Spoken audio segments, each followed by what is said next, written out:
The search bar is located in the upper part of the screen and is accessible at all times. Search results are now more precise than ever. In addition, it comes with auto-suggestions to help you find what you're looking for. So let's start off with the search term first, in this case, Street View. The system suggests a number of possible options, but also offers additional results below.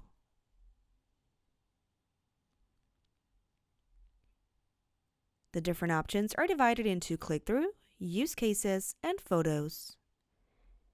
If we decide to search for a function in a specific car and start typing, the system automatically suggests a vehicle. As soon as we click on it, we activate the selected filter and can thus slim down the number of results.